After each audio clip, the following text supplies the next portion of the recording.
Please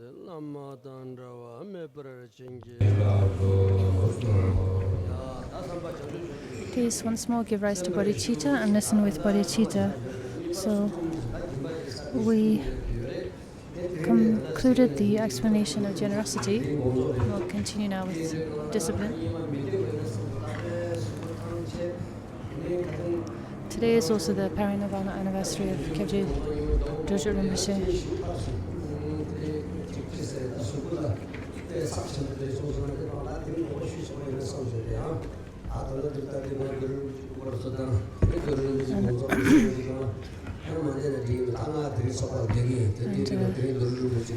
I was thinking that I might have to excuse myself from the puja this afternoon because my body's quite tired and if I'm not careful, my sugar levels go up and other problems arise. But now that I'm here, I'm seeing the beautiful photo of Dorje Rinpoche up on the shrine, and I've decided I will, after all, stay for puja this afternoon.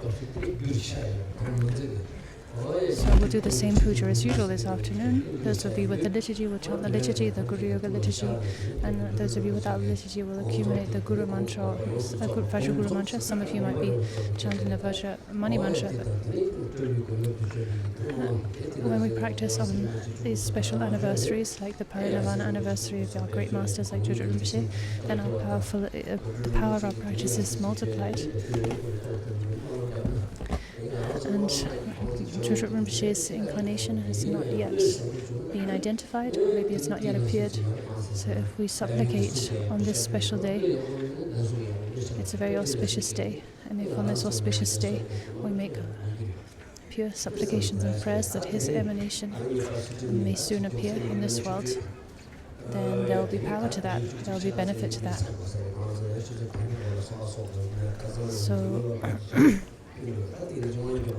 So now I'm going to move quite quickly through the text because I need to stop on time so that we can start puja at 1 p.m. today. At 1 p.m. So okay, we're continuing where we left off. Discipline, page 176. The essence of discipline is embodied in the 4 virtues. In short, in taking vows and keeping them. Its function is to reduce the torments of evil. It should be motivated by a real interest in training the mind, inspired by determination to be free, together with a parallel resolve to abandon negative actions. So, essence of discipline is embodied in the 4 virtues.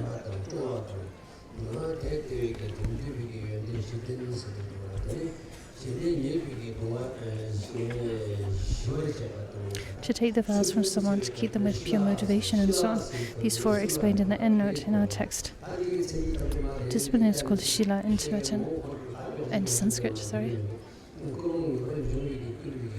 Okay, we won't go over that and other such details here. One should maintain one's discipline with a pure motivation. That is, the vows of discipline one has received from others, they should be maintained with a pure motivation, correctly. There are different types of discipline, such as the discipline of refraining from negative actions, which are explained below. And there are different motivations with which we can uphold our discipline, like upholding discipline just with the hope of being freed from danger, with the hope of receiving boons, like mundane boons in this life. We touched on these sort of mundane motivations earlier, right, in the context of refuge. But discipline should be upheld actually with a pure motivation, not such mundane motivations. So it's explained that the essence of the personal liberation vows is renunciation. The essence of the personal liberation level of practice is renunciation. The essence of the Bodhisattva path is altruism. And the essence of the Vajrayana path in Vajrayana vows is pure perception. So it's explained in these ways. So one should take the Bodhisattva vow either according to the tradition of profound view or the tradition of vast conduct. That is how one receives the Bodhisattva vows. As for the personal liberation vows, one receives them from a preceptor following the respective ritual. The tantric vows, the tantric samayas, are received through empowerment.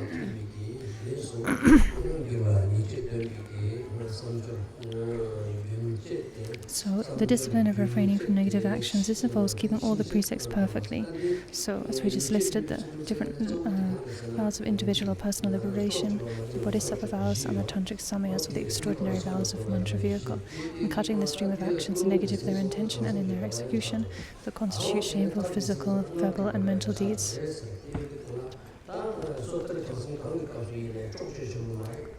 So, to avoid all negative actions, such as the negative actions of killing, taking life, stealing, sexual misconduct, lying, so on and so forth.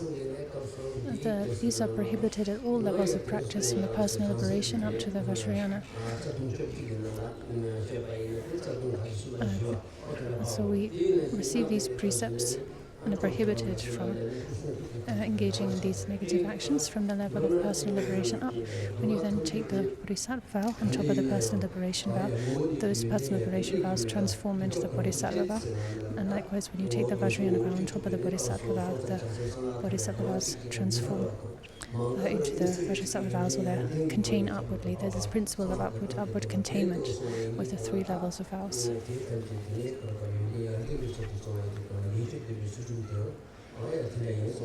So this is explained in the treatises on the three vows and so on, the way that the three levels of vows relate, how they relate and are interconnected. And it's explained in Ngari Pandita's treatise on the three vows, in Lojin Dhammasita's commentary and other texts, that they interrelate in this with this principle of upward containment.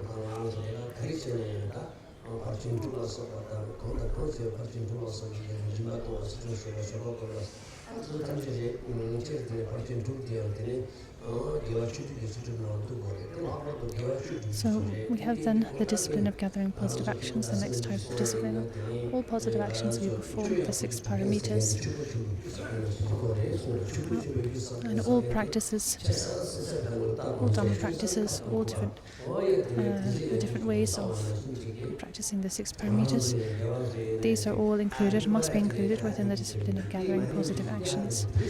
And as Kimbadasa Rinpoche would say, the practitioner, when gathering virtue, when practicing, the practitioner should be like a rich person gathering wealth, like a rich person in the old days, how they would gather wealth, focusing on everything from a needle and thread up to houses and expensive livestock.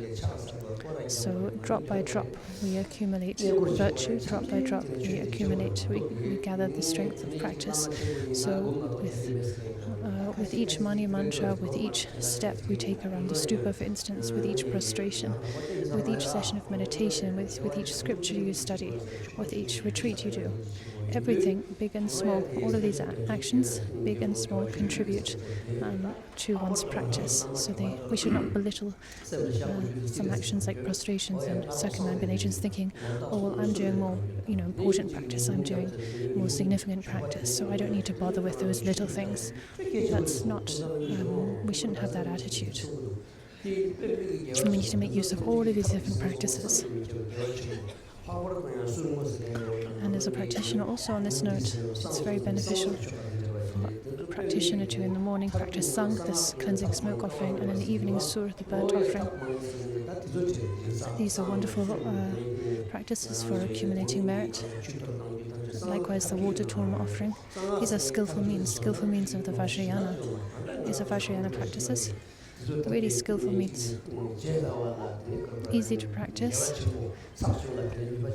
Easy ways to accumulate great virtue.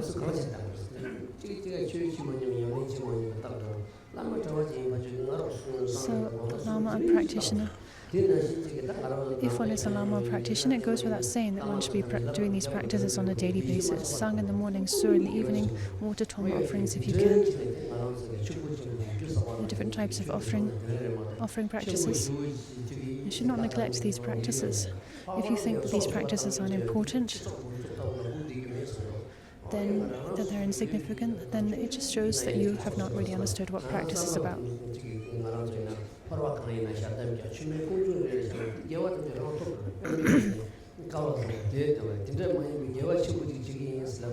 Otherwise, if you just set your sights on some really grand, great virtue and neglect all these all other sort of seemingly small opportunities for virtue, it's unlikely you'll end up accomplishing anything. Or if you delay your practice thinking, oh, well, when I'm rich, when I've accumulated more money, then I'll practice. Or when I'm older, or what have you.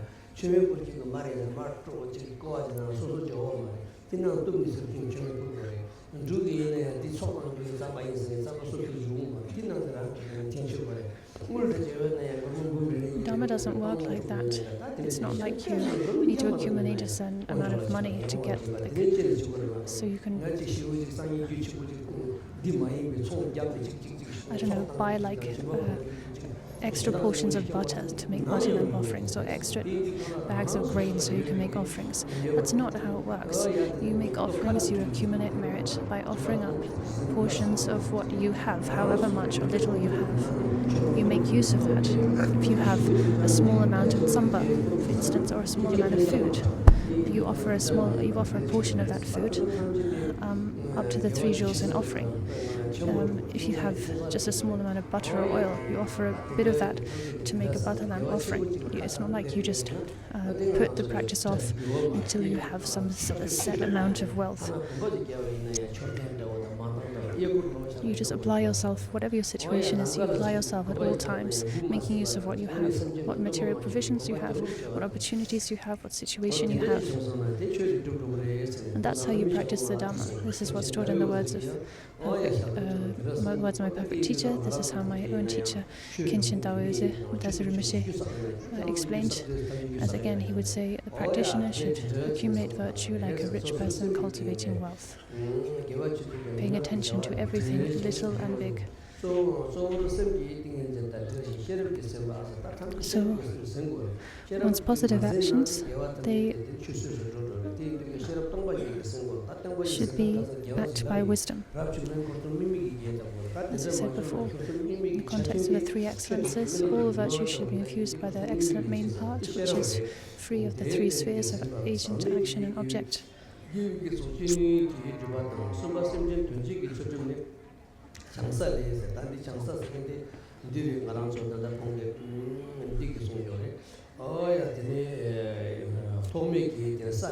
we have the discipline of working for the benefit of beings, this 3rd type of discipline. The Bodhisattva Levels is a treatise written by Asanga, Arya Asanga.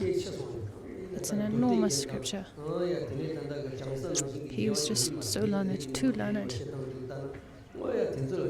And building on what's taught in the Ornament of the Mahayana Sutras, the Ornament of Clear Realization, and so on,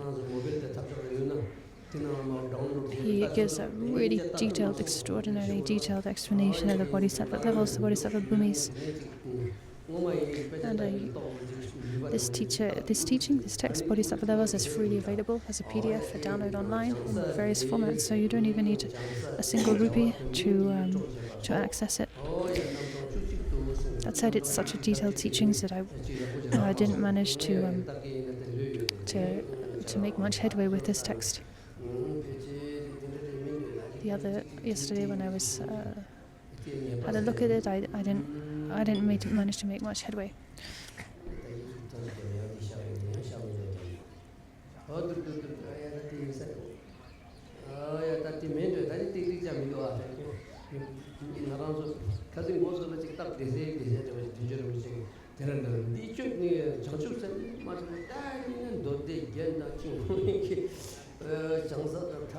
So Rinpoche began this chapter on bodhicitta quite simply with saying bodhicitta is the mind set on enlightenment for the sake of others. But then he was bringing in all of these quotations from the Ornament of the Mahayana Sutras, Bodhisattva Levels, and so on. And it's all actually quite complex.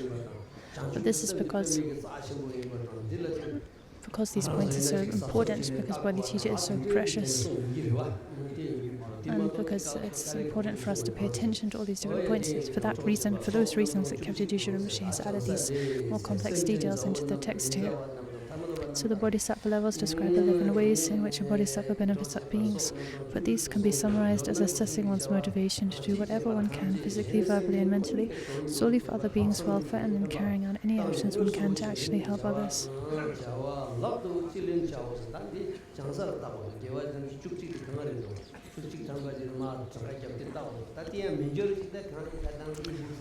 So these 11 ways, to get a clear idea of exactly what they are, number 1 to number 11, you need to look to the Bodhisattva levels. So I didn't manage to find the full enumeration of these 11, but it is there in the Bodhisattva levels.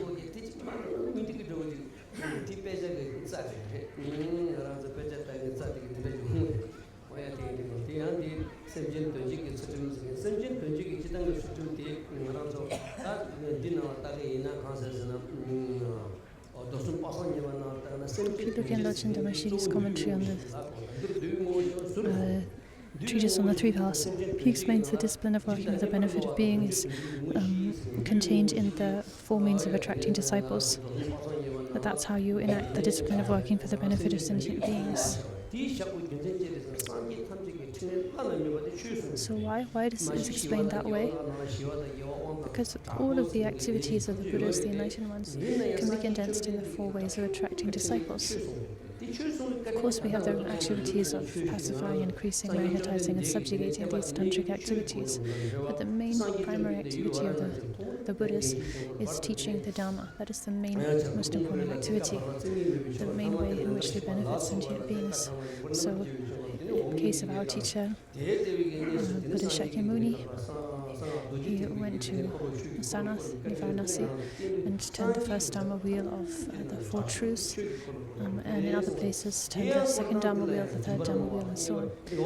This is it's in this way, primarily in this way, that he benefited beings.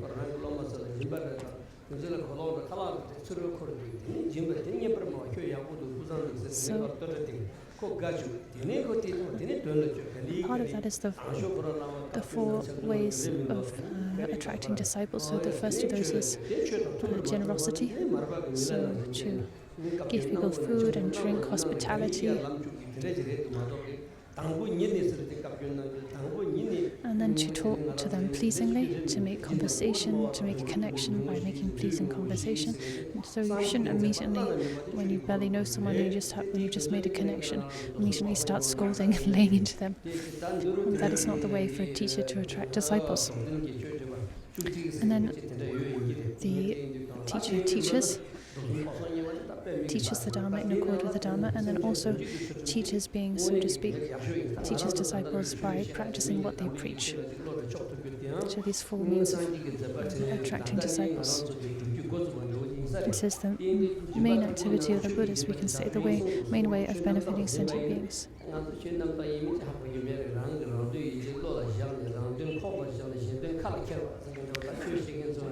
So to share the Dharma with others with a pure motivation, that is the way to benefit sentient beings. That said, when we say with a pure motivation, well, that's difficult. You might think you're doing something with a pure motivation, but actually, unbeknownst to yourself, you're harboring selfish aims. You're actually seeking status and acknowledgement and respect, and so on. But that aside, if you can share the Buddha's teachings with a pure motivation, free of personal aims, then that is the most supreme of all enlightened activities. That is the most beneficial activity possible.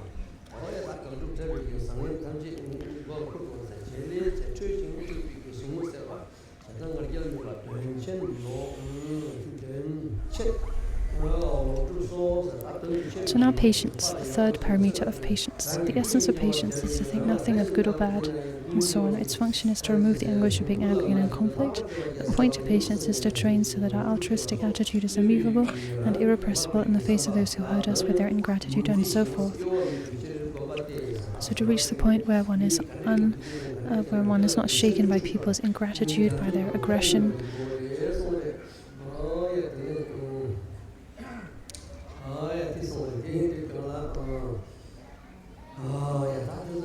So the essence of patience is often said to be an untroubled mind, a mind untroubled by ingratitude, by harm, by aggression. So, patience is of three kinds. Patience in remaining imperturbable in the face of harm. If you get angry with those at whose hands you and your relatives have been struck and beaten, you should remember the following and other verses that show the fault in losing one's temper.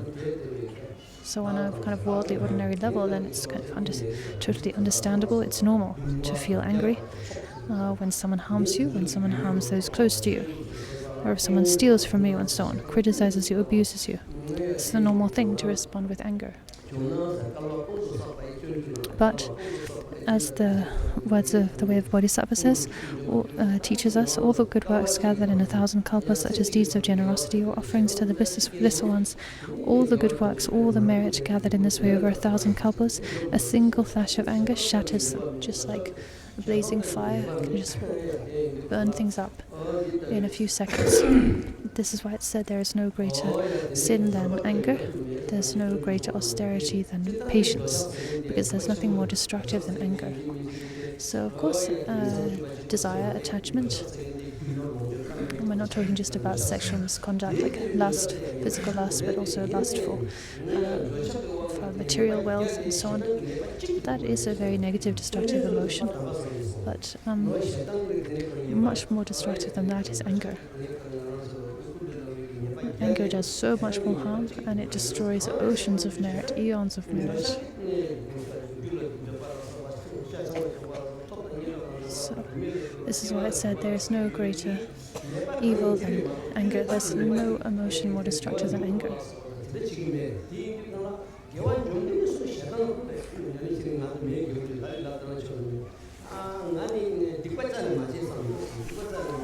So,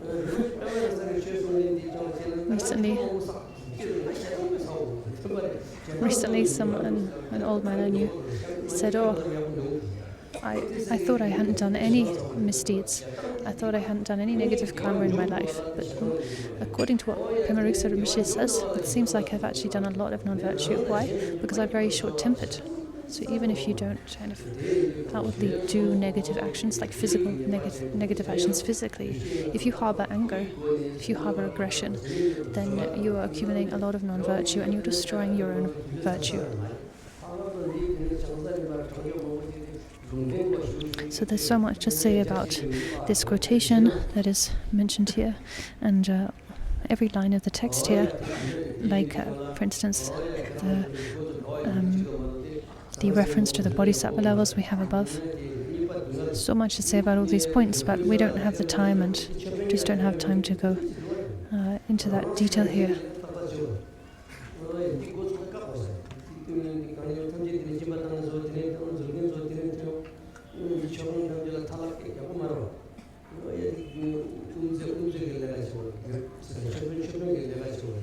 So again, there's a lot of people are not sitting still, and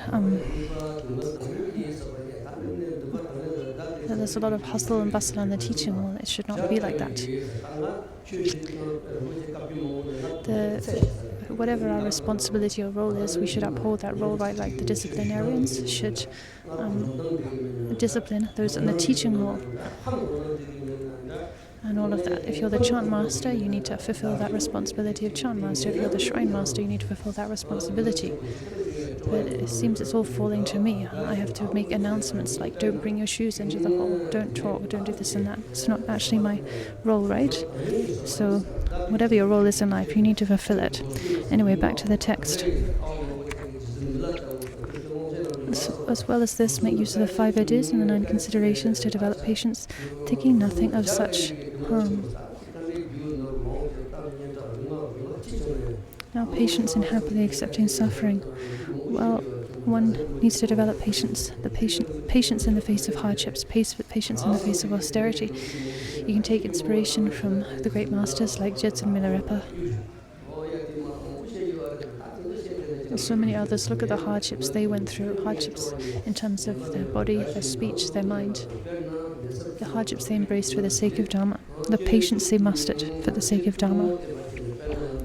however much you suffer in the physical, verbal, and mental hardships you undergo for the sake of accomplishing enlightenment through the Dharma, apply yourself joyfully and enthusiastically without losing interest.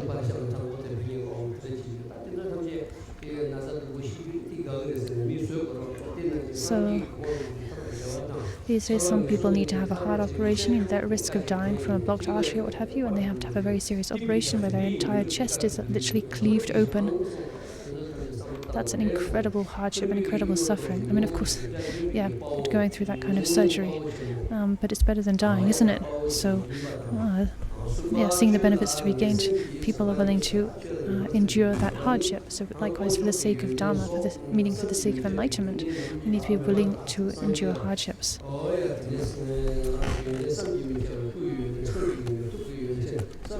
Patience in aspiring to a true knowledge of reality. This kind of patience entails aspiring to understand inconceivable subjects, like the qualities of the three jewels, and in particular not being afraid of the ultimate absolute state. Aspiring to understand inconceivable subjects like the qualities of enlightened body, speech, and mind, not being afraid of the ultimate absolute state. We are not afraid of the ultimate. When we hear about emptiness, it doesn't move us at all. We're not scared, we're not hesitant. But this shows that we haven't understood it. We're just like a cow. You know, a cow when it's taken to the slaughterhouse, it's so unaware of what's going on, it shows no fear. That's not because it's not scared of death, it's because it's not aware of what's going on, right? Then the knife comes down on its neck and it's dead. So Gillen Chervil would refer to this, how kind of immune people, how thick-skinned we are, how immune we are to the Dharma. We don't respond with any kind of fear when we hear about profound emptiness. This one story my uncle Abu Rinpoche told me.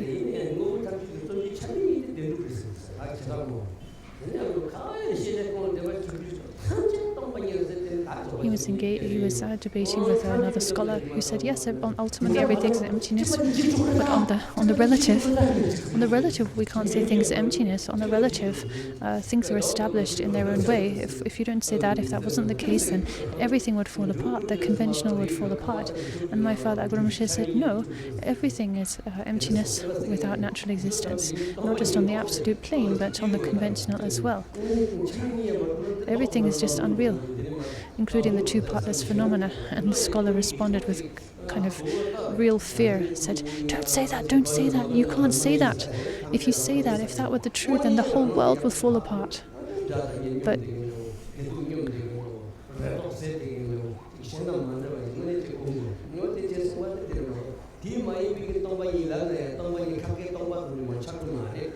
to really understand emptiness,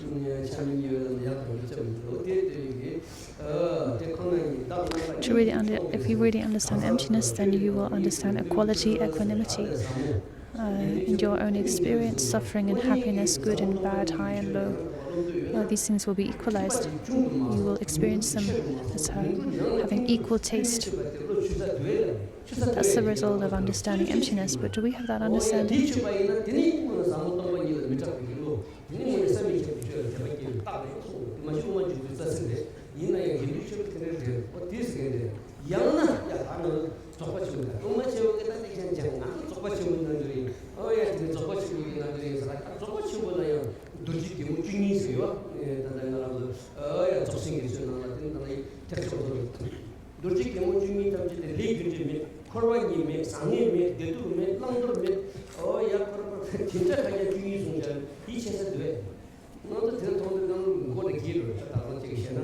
So in the Madhyamika teachings, like Chandrakirti's introduction, and as commentated on by Gillen Chervil, and this is talked about reaching the point where you are not afraid of emptiness, where you can accommodate the reality of profound emptiness.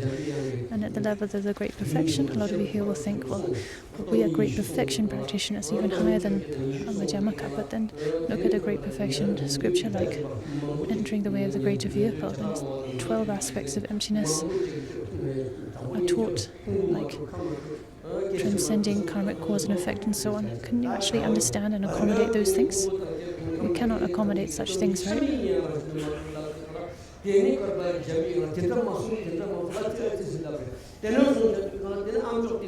And we also have stories, even from Buddha's time, of how when Bodhisattva Manjushri taught profound emptiness to some Shravaka disciples, when he was explaining the profound emptiness of all phenomena, including their true selfless phenomena, the partless phenomena, partless particle and partless moment of consciousness. They couldn't bear to hear this. They were so overwhelmed, so terrified by that profound reality, that profound emptiness, that they actually vomited blood and died right there and then.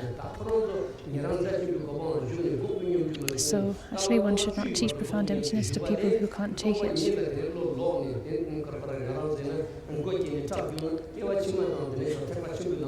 Because such things like that can happen. That said,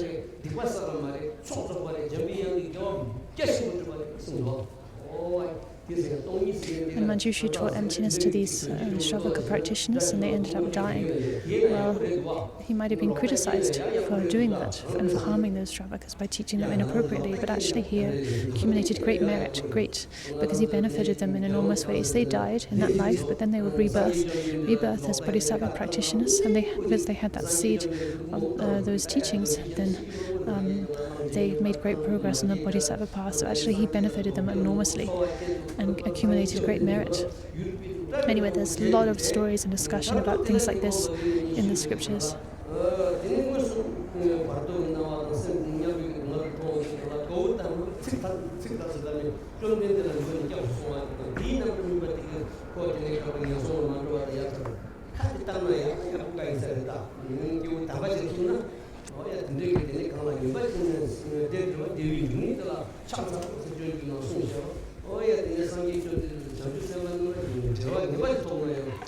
So it's taught that any connection with the Buddhas and Bodhisattvas is a positive connection, meaning any connection with them, even if it's a negative connection, like a connection of kind of angst and what have you, just by forming that connection, a sentient being will be benefited.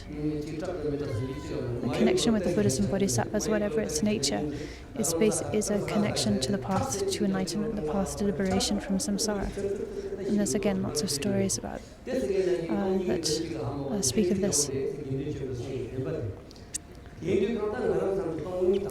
So actually, if you feel scared of emptiness, if you feel afraid of emptiness, that's a sign that you have some understanding of what emptiness really means, that you have some idea of what emptiness is about. If you hear about emptiness day after day, but it doesn't move you at all, you don't feel any fear, any trepidation whatsoever, that shows that you're not getting it. And again, Chubal talked about this in his teachings.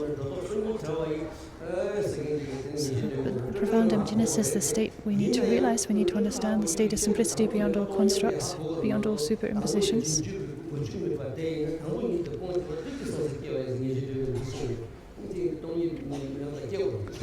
But that said, we have to come to develop that understanding step by step. To just launch, to presume that you can understand emptiness straight away, that you can meditate on emptiness free of concepts straight away, well, that is actually the aruma of Mara, as Mipham Rinpoche discusses in his Beacon of Certainty.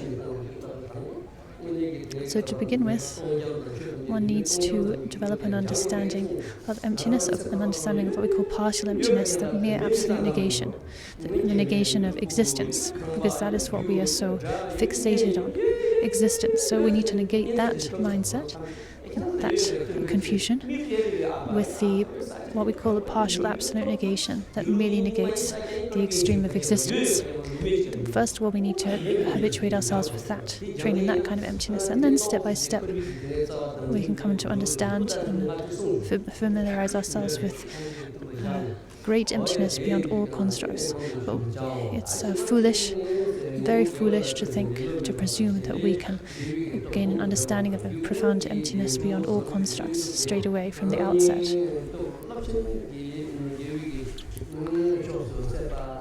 So Mipham Rinpoche talks about this in his Beacon of Certainty, and Khenpo Daso Rinpoche would also speak again and again on these points.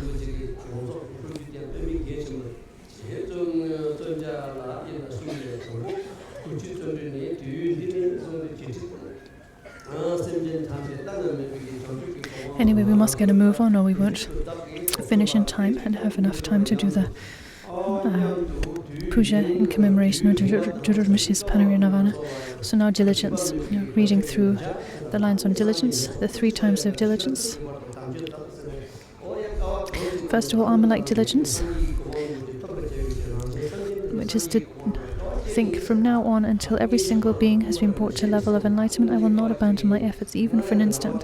In this way, don the armor of a bodhisattva and never feel discouraged. So we need to have this really firm resolve. Don the armor of diligence so that you never feel discouraged. No matter how long it takes, no matter how much difficulty you encounter, you will not give up. Then we have the diligence in application.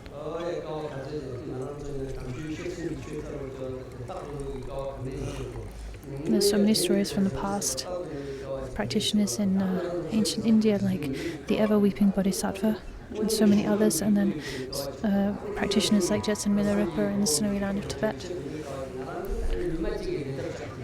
who really embodied these types of diligence. Alma-like diligence, diligence in application, embracing hardships on the path and not falling prey to discouragement.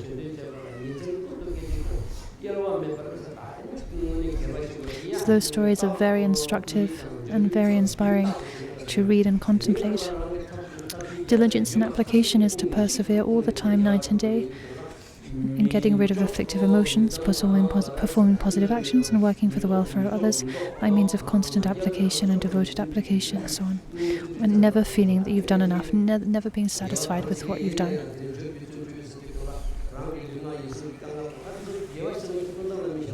So for more detail, you can read the explanation of diligence in the words of my perfect teacher.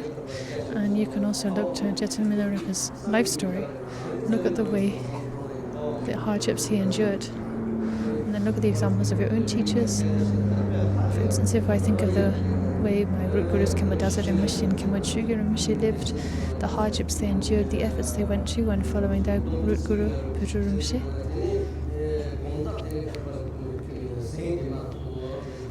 For a long time, Khema Daza Rinpoche, for instance, he, when receiving teachings from Pujuru Rinpoche, he had no hut,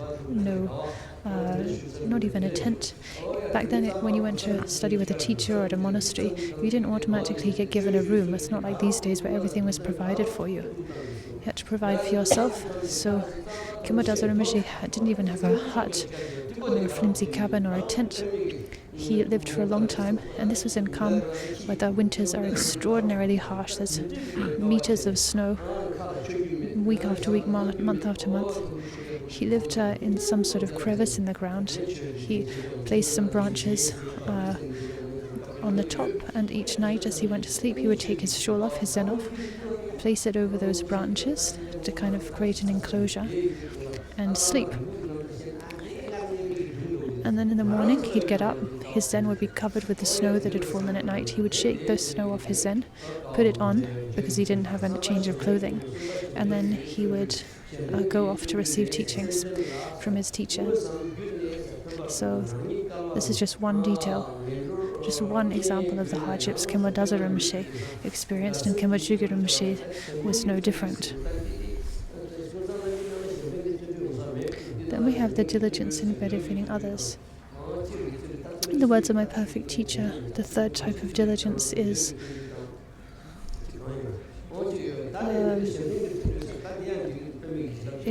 not a diligence in benefiting others, but a different enumeration. In any case, these different divisions of the 6 parameters, diligence included, are found in the ornament of the Mahayana Sutras. So the diligence in benefiting others is to think, if we're to benefit sentient beings directly or indirectly, it must be done with a joyful attitude, without ever getting discouraged, even if we have to spend kalpas on it in the lower realms.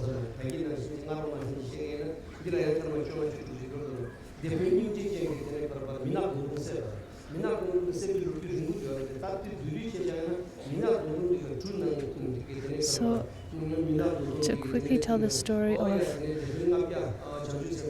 the Bodhisattva who was once traveling on a ship together with 500 bodhisattvas. The captain, he came to realize that the captain was planning to kill all of the bodhisattvas. This captain black beard, and he saw that if he let the captain do that, the captain would be accumulating such grave negative karma that he would end up burning in hell for eons and eons. And so, out of compassion, he killed the captain to save him from his own negative karma. Similarly, there are stories like of a bhikshu, a very eminent bhikshu with pure discipline. A woman fell in love with him and became so obsessed with him that she threatened to take her own life if he didn't sleep with her.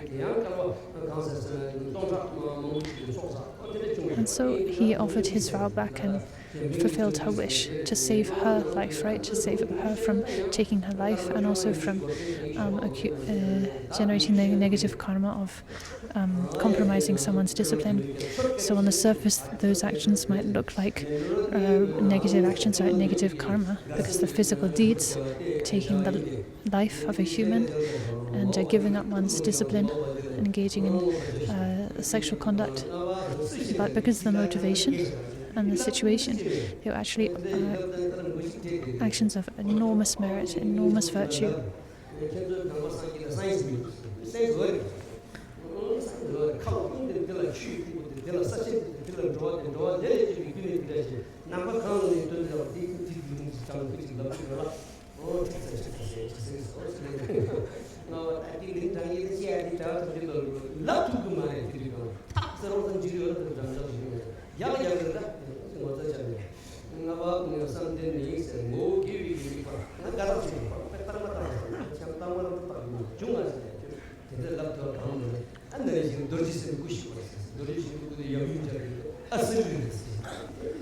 So, I think Rinpoche is saying sometimes,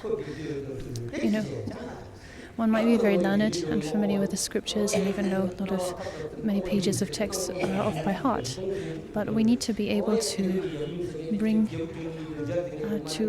up the different teachings and quotations and so on, like at the right time, Like up in the monastery, Rinpoche is telling stories of in the monastery when some Maoist insurgents into the monastery and made criticism of the Dharma and so on. Actually, our monks are so learned they could definitely counter those Maoist arguments. But when the time came to it, with the tension and fear and so on, they couldn't. They didn't manage to do it, to say what needed to be said. And then more recently, someone came to the monastery and said, "Why do you have all these deities who are, engaged in intercourse? You have paintings of these deities in intercourse all over the walls of the temple. What's going on with that? This is indecent." So actually, of course, there's profound reason for everything in the Vajrayana, from the fact that deities are in union to what they're wearing to the instruments we use, every single small detail, right? So often it's like, you might someone who's really learned, but when the time comes to it, when they're asked a certain question or posed with a certain criticism or whatever, what have you, they're just not able to deliver.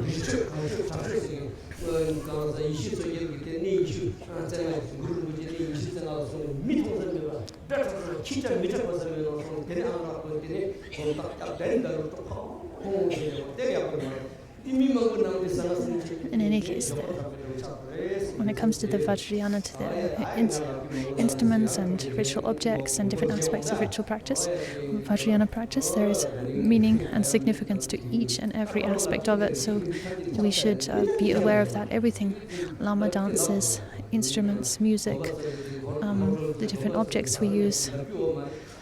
We should also know there's a certain context in which we should use these things, right? Like the damaru and bell, and these really should be played and practiced in personal practice, in isolation, in isolation, like when you think of Khandra Yeshit Tsogya, who took herself off to the mountains, to such remote places where there was not a human in sight. And there she, played the damaru, rang the bell, and engaged in these practices, and manifest accomplishment. That's correct, right? That's appropriate, that's wonderful. But to play these sacred instruments like in the middle of a crowd down in the city, that's not really how it should be, is it? Should it? Is it?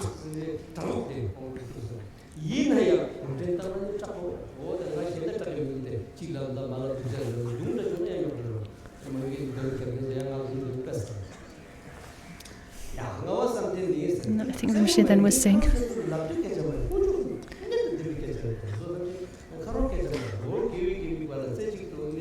Rinpoche was talking about how fearless his own teachers were, how they were so fearless, so confident in their knowledge of the Dharma and their knowledge and insight that they were just absolutely fearless, and would talk about this, how they would not shake no matter who came before them to debate.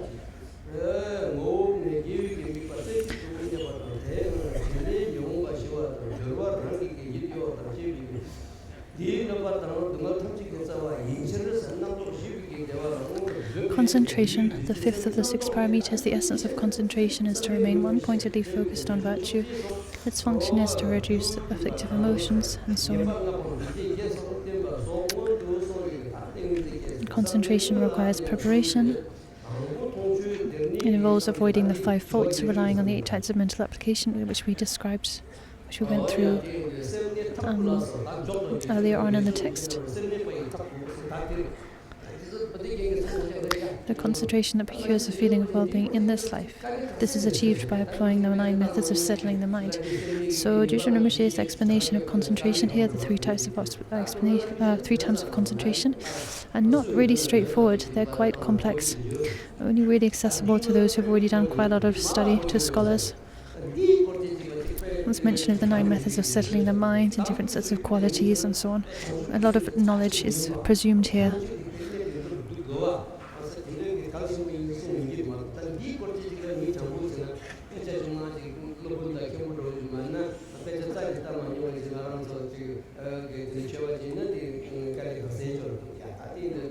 But of course there are reasons why he's made his explanation here a bit more complex and inaccessible to the lay reader. It's because these points are just so important that he has mentioned them here, right, even though they do presume a lot of knowledge. So I think the kind of section of text we're looking at here, it's accessible really for scholars, Khenpos, Lopans and so on, but not really to the average lay person. So anyway, then we have the second concentration that gives rise to excellent qualities. This is accomplished through profound mind and insight through 7 factors that are kept in mind, which are mentioned, I think Rinpoche said, in the way of Bodhisattva.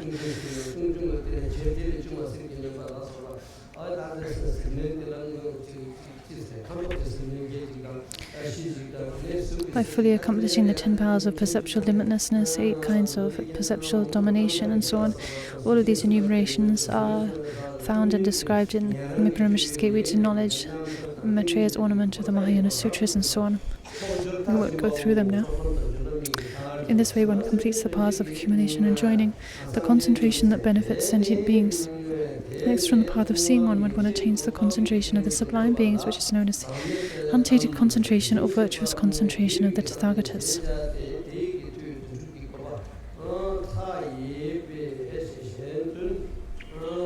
This allows one to benefit beings in 11 ways and so forth. So I think these 11 ways are mentioned in the Ornament of the Mahayana Sutras. The way bodhisattvas in the post-meditation perfectly liberate beings, and the way all the Tathagatas do so are for people in the world the same.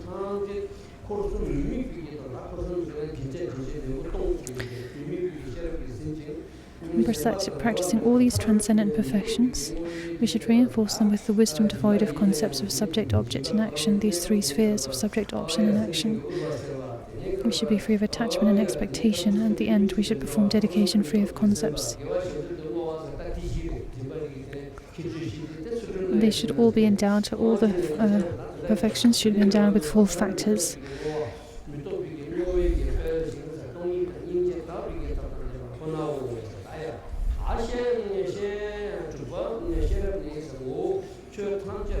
Four factors, namely being free of the discordant factors, like being free of discordant factors, and so on and so forth. These are mentioned in one of the endnotes for this chapter.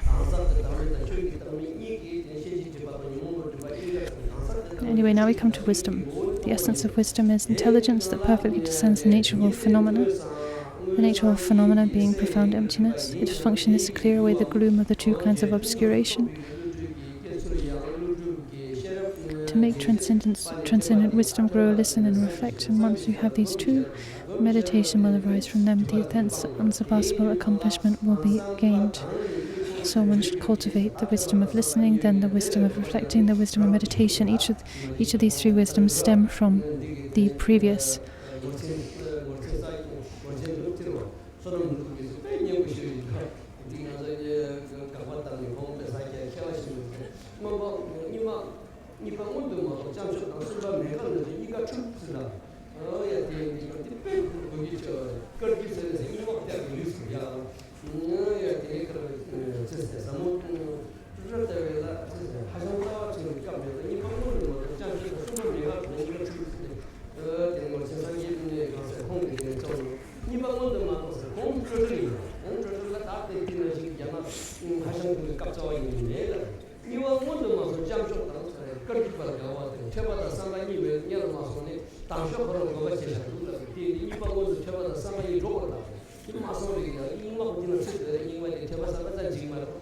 So Rinpoche is discussing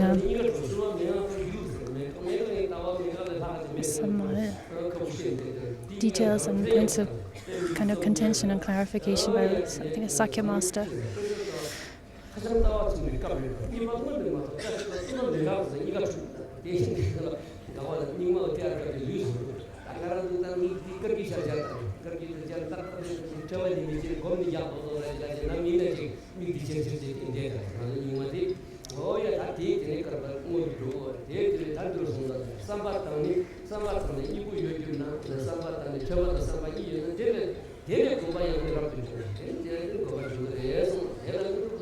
So if you have the wisdom of listening and the wisdom of reflection, the wisdom of listening and reflection, then the wisdom of meditation can arise. But to just launch into the practice of meditation without any foundation of study, meaning listening and reflection, any wisdom generated through study and reflection, then it's difficult for the practical meditation to flourish. In short.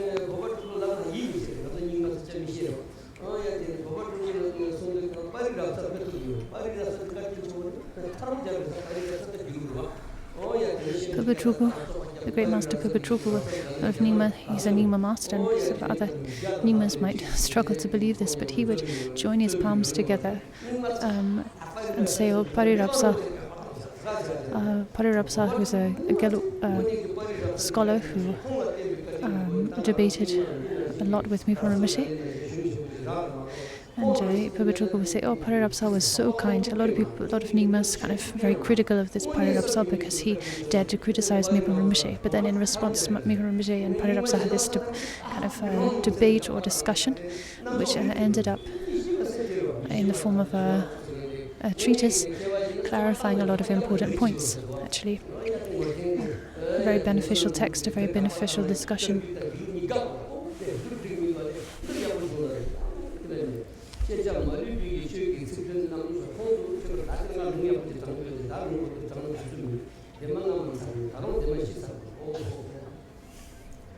So there's really not time for me to be adding in lots of different quotations and points.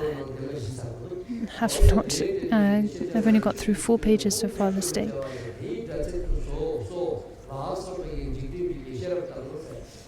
So the wisdom of listening, this involves, often this is translated as the wisdom of study. It refers to studying the teachings like reading, listening, both.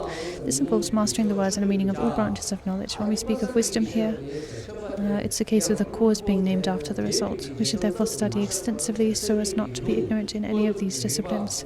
Then we have the wisdom of reflecting. We must use means such as the evidence of scriptural quotations, reasoning based on the evidence of things and irrefutable proof. To thoroughly examine the expedient and ultimate teachings, these different aspects of the teachings, the implied and indirect teachings.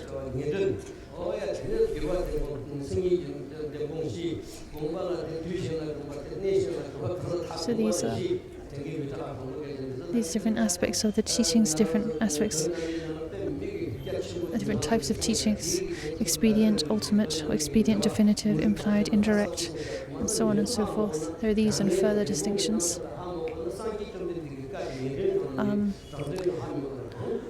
But these are important points, because if we're not able to recognize which of Buddha's teachings were expedient or taught just to lead beings along the path, like get them to to the next step, and which of Buddha's teachings are definitive in the sense of ultimate and beyond interpretation, then we can end up with a lot of confusion and misinterpreting the intent of Buddha's teachings.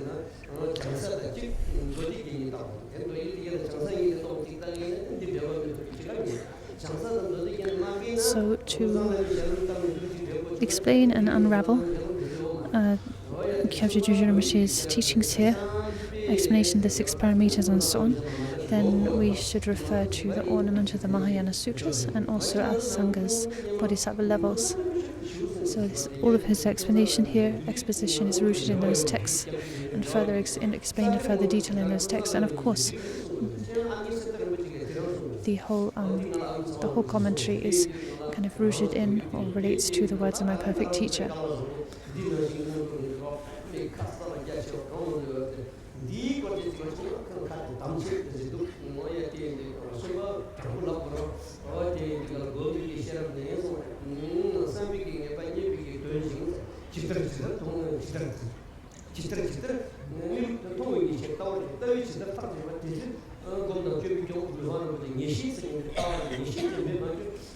So as Mipa Rinpoche says in the Beacon of Certainty, one must, through reflection, give rise to certainty. One must give rise to excellent certainty, which is a certainty as a state of conviction that you arrive at through analysis. You determine the nature of things, arrive at a state of conviction, a state of excellent certainty. In order to... And this certainty is vital. We must cultivate this certainty. We cannot practice, we cannot meditate without this excellent certainty.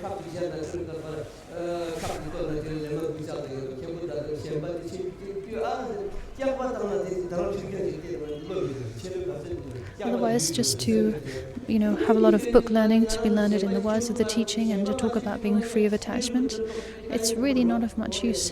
You need to actually, in the depth of your heart, arrive at a level of felt conviction in the nature of things. It's only that kind of personal conviction, certainty, that will cut through your attachment. Khenpo Dazo Rinpoche used to say, scolding with students, you talk about detachment, about non-attachment, but look at where you really are. You're attached even to your shit. You can't bear taking a shit without looking behind you and seeing, what your the color and size of your shit. That's how attached we are.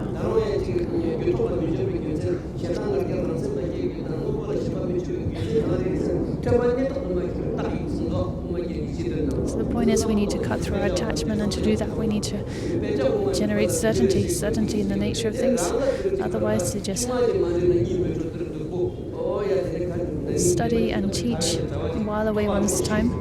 You might become a Khenpo, you might become a professor or what have you, but that's nothing more than an empty title. You become a Khenpo, a Lopan, a professor, or what have you. But how do you deal with life's challenges? Some small problem occurs and you lose many nights' sleep. Some small issue arises and you're just seized, you're ensnared by attachment. So, as a Khenpo, as a Lopan, or whoever you are, you need to apply your learning actually to your being. You need to bring it into your personal experience. That's the point. Otherwise, what are you doing with yourself?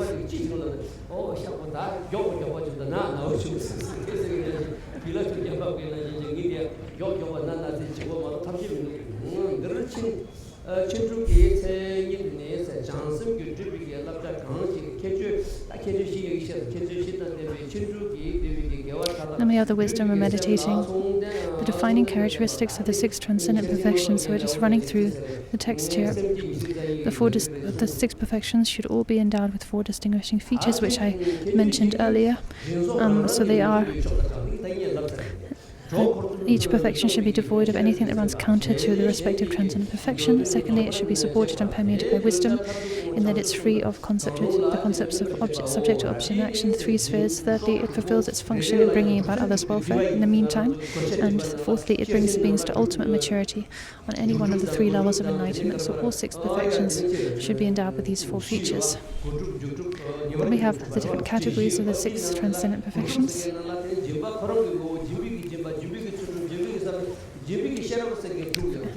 So what's meant by categories is that each of the six perfections is actually endowed with the other five perfections.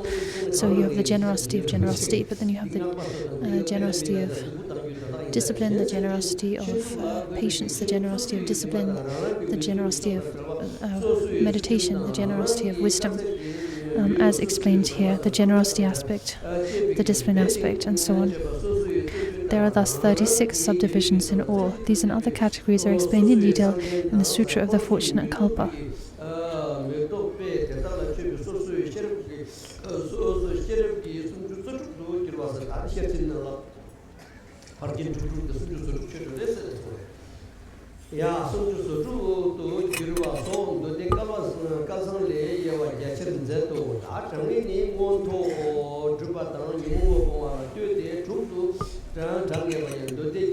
Why there are six transcendent perfections? From the point of view of attaining the higher realms and eliminating afflictive emotions, the number of perfections has been fixed at 6, as explained in the ornament of the sutras. With regard to achieving one's own goal by working for others' benefit, that number is also 6. In the same text we find removing poverty, avoiding any form of harm, and so on. So, through generosity one removes poverty, through discipline one avoids any form of harm, through patience one is able to endure injury, through diligence one is not discouraged by work, and so on. The others' aims are fulfilled, and this is one's own aim. In relation to the 3 trainings, they also number 6. So, in terms of the 3 trainings, the Buddha has clearly explained the 6 perfections. 3 in the first, so the perfection of generosity, discipline, and patience pertain to the first of the 3 trainings, the training in discipline. Then the perfection of meditation relates to the training in meditation, and the perfection of wisdom relates to the training in wisdom. And then, so we've covered all 3 trainings, all 3 superior trainings of discipline, meditation, and wisdom. And the perfection of diligence supports all. As it says, diligence is an accessory for all 3 trainings, discipline, meditation, and wisdom. Why are the 6 transcendent perfections in a particular order? Because they're classified in order of cause and results.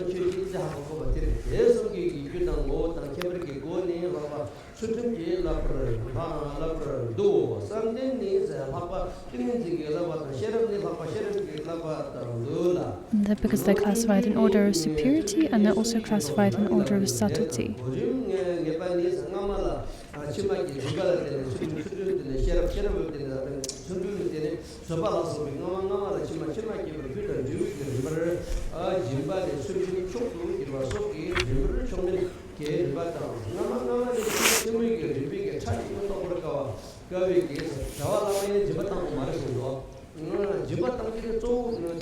So, since discipline is superior to generosity and so on, they're classified in order of superiority. So, in this slide it said that monastics, renunciants, don't need to focus on the practice of generosity, because their focus is the observance of discipline, and discipline is superior to generosity. So generosity, it's taught, Buddha taught generosity is the first of the 6 perfections and mainly taught for lay people, for householders, whereas renunciants, rather their focus should be discipline and the higher perfections.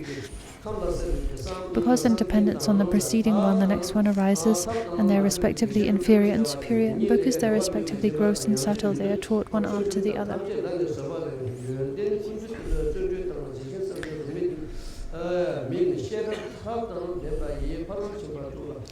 How are the 6 transcendent perfections practiced? So we read quickly through that section. Now the definitions. The six perfections are defined as follow. Generosity is that which removes poverty. Discipline is that which obtains coolness, and so on.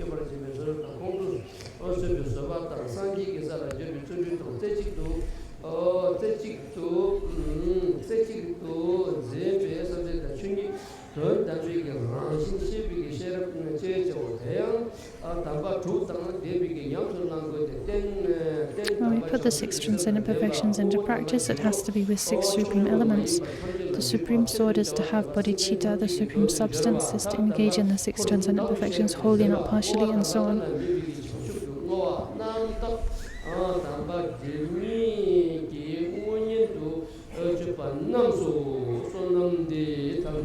The supreme purity is to use them as the direct antidote for the two obscurations.